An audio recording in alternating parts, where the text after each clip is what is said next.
je suis avec Héloïse parti de Zamzamrec, qui est un label dédié à la musique expérimentale. Je suis artiste musicien et aussi producteur phonographique. Du coup, je m'occupe de produire la musique de plein d'artistes dans le monde entier. Ce label et cette structure, elle, défend une esthétique qui est la musique expérimentale. Et un des pendants de cette structure, c'est la médiation culturelle. Et on imagine des ateliers. Et cette année, on a été invité par le Château d'Eau et Figures Libres à imaginer des ateliers. Et on a choisi l'école de Chaille pour pouvoir articuler ce projet d'atelier au club de la Chênaie. Donc avec les enfants des CP et CO1, on a travaillé au projet qui s'appelle Musique et Magie. Donc on a fait plusieurs choses en mode vraiment découvert de la musique expérimentale, des univers peu connus, des esthétiques parfois peu aussi représentées, qui ont peut-être, pour certains, ils n'ont pas accès à ces esthétiques-là. Et du coup, voilà, on a travaillé sur plusieurs choses. La musique pop, la musique métal, vous connaissez peut-être comme ça des genres de musique? Oui. La musique reggae. La musique reggae, la musique rock, la musique folk, voilà.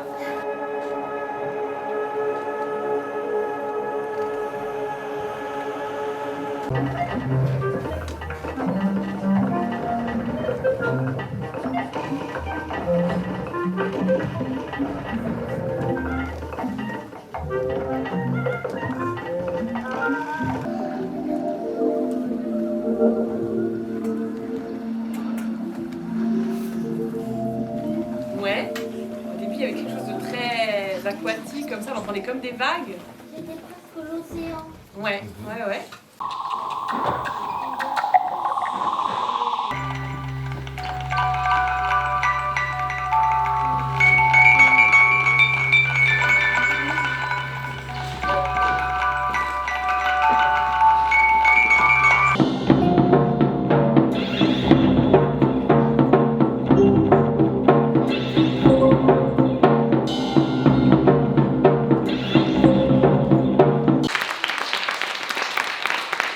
On a été contacté en fin d'année dernière par le Château d'Eau pour mener un projet avec la compagnie Zamzamrec et nous avons débuté cette année au mois de mars. Voilà. Et donc nous avons deux classes de l'école qui ont bénéficié du projet, donc la classe de CP et de CP-CE1 et l'unité d'enseignement externalisée de l'IME des Grouets avec 7 élèves qui ont participé au début et ensuite 6.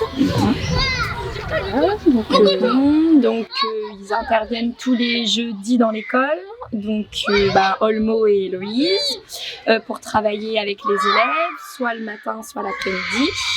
On a commencé au mois de mars et on a articulé une rencontre hebdomadaire et on a imaginé comme ça toute une série d'ateliers autour de la musique expérimentale. Donc on a construit des instruments, des balais supersoniques. Ouais. Après, notre balai, comment ça se sent? Comment ça s'utilise? Avec une main, faites celle-là. On garde toujours cette touche appuyée. Et après, avec ce doigt-là, celui-là, on touche les. Tenez appuyé, justement, ça fait une jolie note. Regardez. Vas-y, toi tu commences. Des balais supersoniques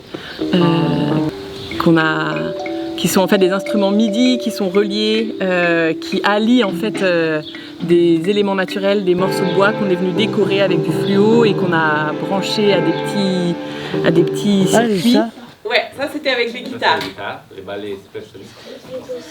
Ouais, il y a les ressorts. Donc on avait installé les slinky qu'on va retrouver aussi au moment du spectacle. Et qu'on va retrouver aussi dans l'enregistrement. Les boutons. Ah. Ouais, voilà, les boutons. Aussi. Donc on a ces 4 éléments principaux, donc les guitares, les boutons, les ressorts et la nature. Et aujourd'hui, ce qu'on va faire, c'est qu'on va on va faire intervenir sur le CD lui-même. Donc aujourd'hui, on va faire ça.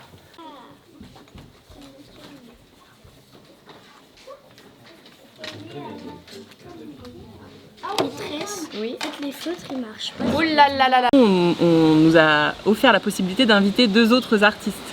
Donc on a invité Anne Careil, qui est elle-même musicienne et plasticienne et aussi metteur en scène. Ensemble avec Anne, pendant une semaine, on est venu faire une semaine d'immersion où on a, avec les enfants, imaginé des costumes magiques. On a, pendant une semaine, travaillé autour du masque, des matériaux, plein de merveilles en fait, que les enfants avaient eux-mêmes amenés.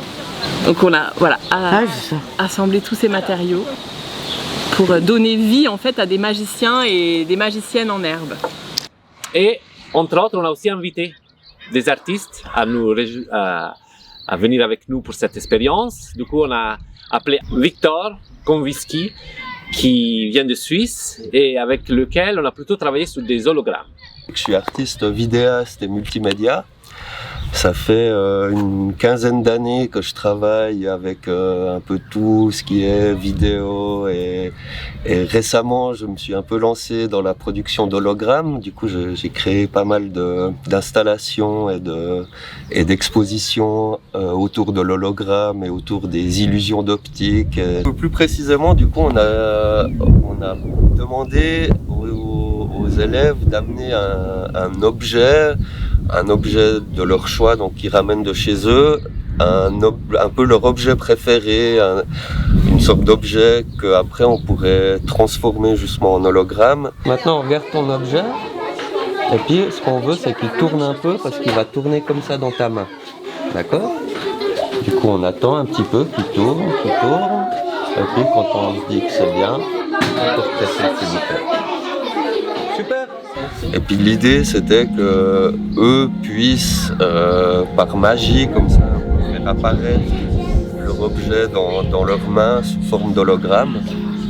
L'idée de tout ce projet, c'est que le 9 juin, au Club de la Chênaie, avec les enfants, on va installer la totalité des œuvres qu'ils ont produites et on va inviter les autres élèves de l'école et les parents et en plus les visiteurs curieux qui voudraient participer à déambuler dans le Club de la Chênaie et à l'extérieur de la clinique pour découvrir les installations et les travaux des enfants. Voilà. De la Chênaie. C'est la Chênaie. À l'intérieur, et là on va sortir de la Chênaie. Après, il y a 2 escaliers. Et on va continuer. Et on va arriver au labyrinthe de la forêt.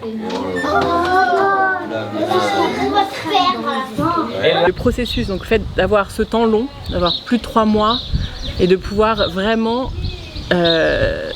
entrer dans le processus et de pouvoir dérouler d'une semaine sur l'autre, d'entrer dans des phases de création et donc d'avoir 2 semaines d'immersion, c'était merveilleux. Puis on arrive maintenant au moment où les pièces du puzzle s'assemblent, ici à la Chênaie en plus.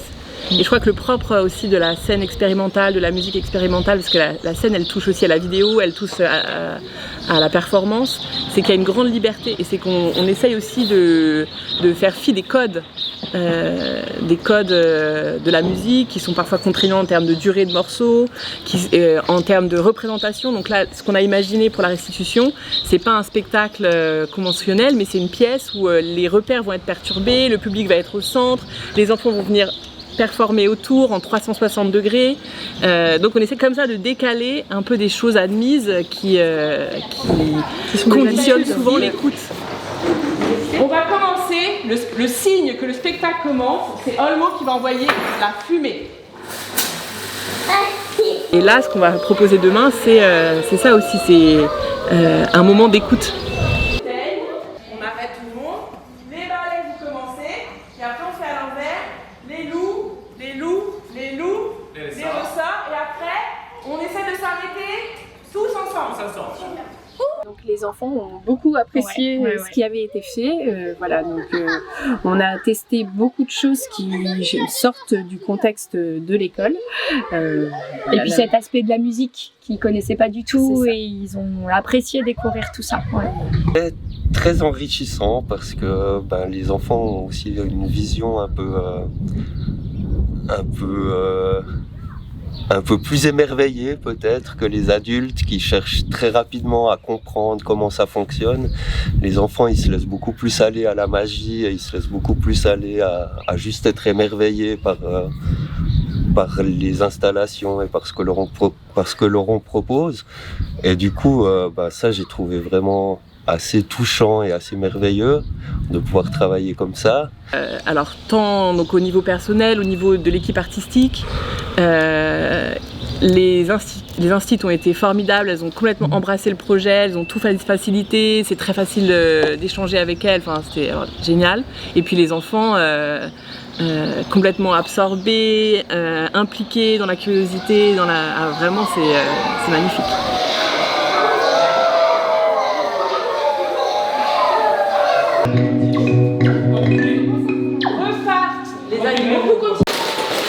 Ici aussi à la Chenée, c'est vraiment pas anodin. C'est un c'est un lieu très particulier qui est aussi. Pourquoi on est là?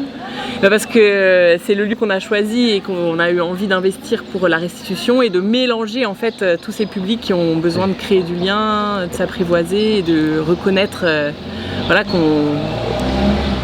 qu'on est ensemble. Et voilà, c'était une très belle expérience. On est très content aussi de l'école, des Chai, des maîtresses, de la directrice qui ont très bien joué le jeu.